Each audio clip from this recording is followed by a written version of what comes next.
እንዴት አላችሁ?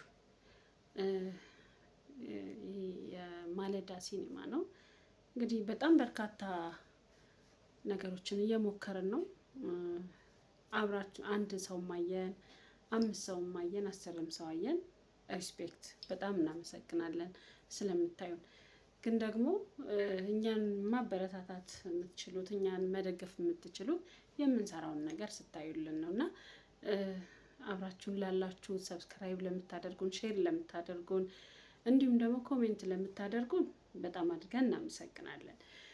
ዛሬ ምን ታዝቤ የመጣው መሰላችሁ? ብዙ ጊዜ አይታችሁ ከሆነ ያው ቀደም ባሉት ካያችኋቸው ቪዲዮዎች ስለ ትዳር በተለይ ደግሞ አሁን በጣም አንገብጋቢ ኢሹ የሆነው የፍቺ ጉዳይ አለና እሱን አስመልክቶ ሴቶች ላይ ነው ጫና ያደረኩት። ምክንያቱም የችግሩ ተጠቂ ሴት ናት፣ የምትጎዳው ሴት ናት፣ ልጅ አቅፋ የምትቀመጠው ሴት ናት፣ በርካታ ችግሮች የሚደርስባት ሴት ናት። ያንን በማስመልከት ሴቷ ላይ ነው ጫና ያደረኩት። ነገር ግን ሁለቱ ግንኙነቶች ሴቷም ጋር ሆነ ወንዱም ጋር ያለው ግንኙነት ውጤታማና ስኬታማ እንዲሆን ከሚያደርጉት ነገሮች አንዱ መተማመን ነው። በጣም በሚገርም ሁኔታ እጅግ በርካታ ሰዎች ውሸታሞች ናቸው። በጣም ይዋሻሉ። ወንዱም ይዋሻል፣ ሴቷም ትዋሻለች። እንደዚህ ይተላለፋሉ። እሷ የምታወራው በዚህ ጋር ነው፣ እሱ የሚያወራው በዚህ ጋር ነው እና ለፍቺ ዋነኛውና አንዱ ምክንያት ውሸት ነው። ሲገናኙ ያው ያንን ሰው ላለማጣት ምንድነው በዘመኑ ቋንቋ ሳክስ የሚባለው ነገር አለ አይደለ? መሰከስ ይመጣል። እንዲህ አለኝ፣ እንዲህ አረግልሻለሁ፣ በዚህ ወጥቶ በዚህ ወርዶ ምናምን ምናምን ይላታል እሱ። ሴቷም ደግሞ እሱን ላለማጣት ከሱ ጋር ለመሆን እያለች የሌላትን ነገር አለኝ እያለች በመዋሸት ባልና ሚስት ይሆናሉ። ሲገቡስ ወፍ። ምክንያቱም ውጭ የተባለውና ውስጥ ሲገቡ ያለው ነገር አይገናኝም። ስለማይገናኝ የሁለቱ ህይወት ማዶ ለማዶ ይሆናል። ገባችሁ? ማዶ ለማዶ ይሆናል። ያኔ ምን ይመጣል? ጸብ ይመጣል፣ መጋጨት ይመጣል፣ መደባደብ ይመጣል፣ ጥላቻ ይመጣል። ላያወሩት ይችላሉ። እንዴ እሷ እንዲህ ብላኛል ነበር እንዴ የት አለ ይመጣል። ወንዱም እሷም ደግሞ እንዲህ አለኝ ብሎ ነበር የት አለ እንዴ ብቻዬን ሰርቼማ አይሆንም፣ ብቻዬን እንዲያርጌማ አይሆንም የሚባል ክርክሮች ከራሳቸው ጋር ይሟገቱበትና ያ ከራስ ጋር የሚሟገቱት ሙግት ሲፈነዳ ወደ ጸብ ይመጣል፣ ጥላቻም ይፈጠራል። ስለዚህ ውሸት እንኳን አይደለም ተጋብቶ አብሮ ለመኖር እንኳን አይደለም ልጅ ወልዶ አብሮ ልጅ ለማሳደግ ይቅርና ለጓደኛ ኖርማል ማንኛውም ሰው እዚህ ጋር ለምሳሌ መንገድ ላይ የሆነ ሰው ቢያገኛችሁ እያያችሁ ሰውየውን እሱ የሚያወራውና የሰውየው ገላጭ ነገሮች ከላይ የምታዩት ነገር አንድ ሳይሆን ሲቀር ያ ሰው አይደብራችሁ? የእውነት ይደብራችኋል። ምክንያቱም የሚያወራውና የሚያደርገው ነገር አይገናኝም። ስለማይገናኝ ምንድን ነው የሚሰክሰው አይነት ሙድ እያራምዳሉ ውስጣችሁ። ስለዚህ ውሸት በጣም ትልቁና ዋነኛ እንደው ምሳሌ ልንገራችሁ፣ ለምን አልነግራችሁም ከማውቀው። እኔ የምኖርበት አካባቢ ተጋብተው የሚኖሩ ሰዎች ተጋብተው ልበላ ያው ምንድን ነው መሰላችሁ፣ አንድ ሰው እንኳን አይደለም እንደዚህ ልጅ ወልደ ወይ ልጅ ወልደሽ ቦይ ፍሬንድ ገርል ፍሬንድ እያለሽ እርሱ ባሌ አይደለም የምንባባለው። በእንደዚህ አይነት ሁኔታ የሚኖሩ ሰዎች አሉና ልጅቷ አጋጣሚ ያን ልጅ በጣም ትፈልገዋለች ማለት ያው ወደዋለች። ከዛ እሱን ማጣት የለባትም። እሱን ማጣት ስለሌለባት ምን አደረገች? በቃ ልጁን በውሸት ትነፋዋለች ማለት ሶሪ ለዚህ ቃል ትሸነግሏለች። እሺ በውሸት እንትን ትላለች። በቃ ሁለቱ ሲያወሩ እሱ አንቡሃ ይዞ ማውራት አለበት ከእሷ ጋር ለማውራት። ምክንያቱም የምታወራው ነገር ሁላ ውሸት ነው። ስለዛ በጣም ስትዋሸው እሱ ያምናታል። በአንጻሩ ደግሞ ምንድነው ብዙ ወንዶች አሉ አይደል አሁን ስራ የማይሰሩ ጥቅመኞች፣ በሴት ልጅ ብቻ ቁጭ ብለው ጫታቸውን ይዘው ቀን ይውላሉ። መቃሚያ ትሰጣለች፣ እነሱ ጫታቸውን ሲቅሙ ይውላሉ። ማታ እሷ ለፍታ ደክማ የሰራችው ምግብ ይኖራል። እሱን ገብተው ይበላሉ፣ ይተኛሉ። እንደዚህ አይነት ወንዶች ብዙ አሉ አይደል? እናንተ አካባቢ አሉ? እስቲ ኮሜንት ላይ ጻፉ። ለማንኛውም እና እነዚህ ልጆች ውጭ እያለ እሱ አጋጣሚ ያው አዲስ አበባ በጣም ሀብታም ነህ የሚባለው የሆነ መኖሪያ ቤት ሲኖር አይደል? ታውቁታላችሁ። በተለይ ደግሞ ኪራይ ያማረራችሁ ሰዎች ይህንን ጉድ ታውቁታላችሁ። እና ቤት የእናቴ አባት ቤት ስላለ ኪራይ ስለማይከፍል በቃ እሷ ትንሽ ስራ ነበራት በወቅቱ ያገኘችውን ደሞዟ ያን ያህልም ደሞዝ የሚባልም አይደለም። እሱን እያወጣች ትሰጧለች። ደሞዝ እየተቀበለች ትሰጧለች። ከዛ ትበደራለች። ደሞዝ ዛሬ ተቀብላ በሁለተኛው ቀን ብድር ላይ ነች። ለምን? በጣም ሰክሰዋለች ልጁን። በቃ ገንዘብ አለ፣ ችግር አለ። እንደውም ወላ እየደወለች ነው ብር ልላክልህ፣ ብር ልስጥ የምትለው። ምክንያቱም እሱ ስጭግብ ባይላት ልጁ የሆነ ትንሽ የሆነ ጋቢናው ነገር አሪፍ ስለሆነ ብዙ ሰዎች ስለሚፈልጉት ማለት ናቸው። እሷ ከተፎካካሪ ለመሆን ነው። ልክ ሌሎቹ እንደሚያደርጉት እሷም ተፎካካሪ ሆነ እሱን በእጇ ማስገባት ነው የፈለገችው። እና በጣም ሰጠዋለች፣ ትሳክሰዋለች። ቤት አለኝ ብትመጣ እኔ ቤት ትኖራለህ ምናምን አይነት ሙድ ታራምዳለች። መጨረሻ ላይ ምን ሆነ? ከሆነ አመት ቆይታ በኋላ ልጁ ሳንቲም ቢያገኝ 5 ሳንቲም ለእሷ አይሰጣትም። ለምን? ብር አለኝ ብላዋለች።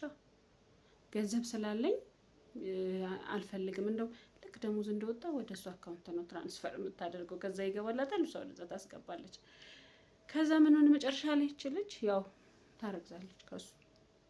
ከዛ ታረግዛለች። የእርግዝና ፕሮሰስ አለ አይደለ? የሆነ ህመም ምናምን ሲኖር የዛን ጊዜ ስራ መቅረት ታበዛለች፣ ትቀራለች። ከሱ ጋር ስትጋጭም ትቀራለች። ሲክሊፍ እንደ ጉድ ነው የምታጽፈው። እኔ እንዴት እንደሚጽፉላት ወይኔ! ግን መስሪያ ቤቱን ብናገር እውነት እዛ የዛ መስሪያ ቤት ይሄ ምንድን ነው የሰው ኃይል መሰለኝ። አሁን የተቀጥሬ ስለማላቅ አላውቀውም።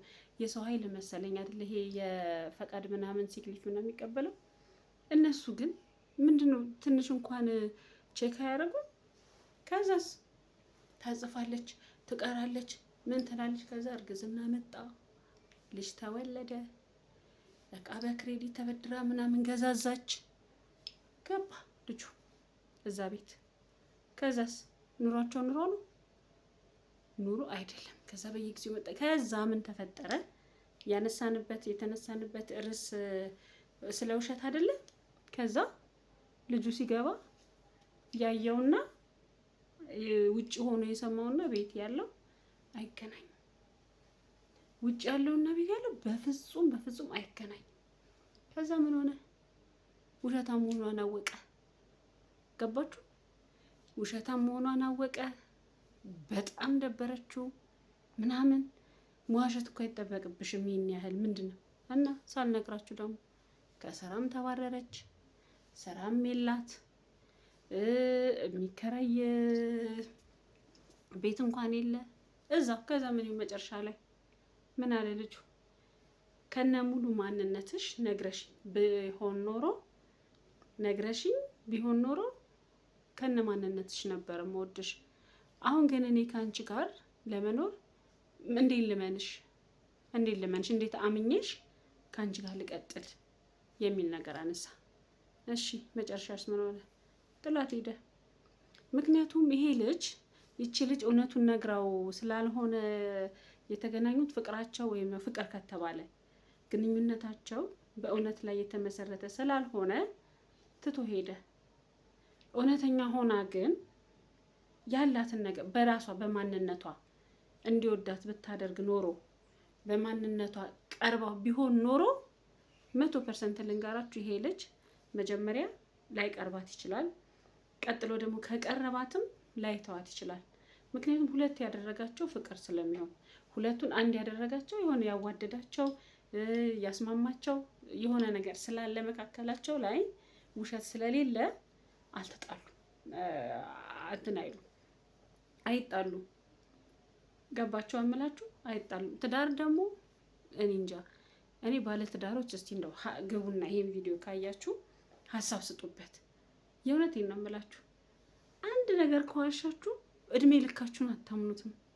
ይደብራል ስሜቱ። የእውነት ይደብራል። እኔ በጣም ነው የሚደብረኝ፣ ይቅርታ አድርጉልኝና። ምክንያቱም እንዴት ነው ማምነው? እንዴት ነው እሱን አምኜ ከእሱ ጋር ህይወቴን የምቀጥለው? ምክንያቱም ውሸታም ነዋ፣ እያሸኝ ነዋ የሚኖረው። ይኸውላችሁ የሰው ልጅ ፐርፌክት አይደለም። የሰው ልጅ ማናችንም ብንሆን ፐርፌክት አይደለንም። በህይወታችን ብዙ ነገሮች ሊገጥሙን ይችላሉ። ሰድነሊ የምንዋሻቸው ነገሮች ሊኖሩ ይችላሉ። ግን ውሸትን ህይወት ማድረግ፣ በውሸት የተገነባ ኑሮ መፍጠር የእውነት በጣም ነው የሚደብረው። እንትን ይላሉ እኮ በነገራችን ላይ ውሸት ሲደጋገም እውነት እንደሚመስል ታውቃላችሁ። አንዴ የሆነ ውሸት ተዋሹና 2-3 ያንን ነገር ከደገማችሁት የእውነት ነው የሚመስላችሁ። እንዴ ይሄ ነገር ውሸት ምንድን ነው እውነት ነው እንዴ ምናምን ነገር ትላላችሁ።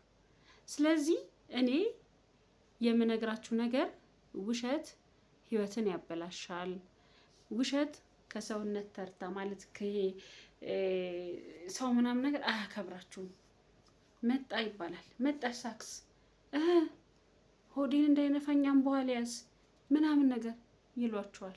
የምር ጥቃቅን ነገሮች ላይ ልናሽ እንችላለን። በእርግጥ የውሸት ደህና የለውም፣ የውሸት መልካም የለውም። ግን አንዳንድ ጊዜ የሆኑ ነገሮችን ሶልቭ ለማድረግ፣ ነገሮችን ለማረጋጋት፣ ነገሮችን ደግሞ እንደዚህ ቀለል ለማድረግ ላይ የምንዋሻቸው ነገሮች ሊኖሩ ይችላሉ። ግን ዘላቂ ህይወት፣ በተለይ ደግሞ ለሚስታችን ለባላችን የምንዋሸው ህይወት ማርያምን ዋጋ ያስከፍለናል፣ ዋጋ ያስከፍለናል። እስቲ ለማንኛውም ይህንን ቪዲዮ እያያችሁ ሀሳብ ስጡበት። እናንተስ ምን ገጠማችሁ? ምን አይነት ውሸት ገጠማችሁ? ያ ውሸት ህይወታችሁ ላይ ምን ዋጋ አስከፈላችሁ የሚለውን እስቲ ሀሳብ ስጡበት።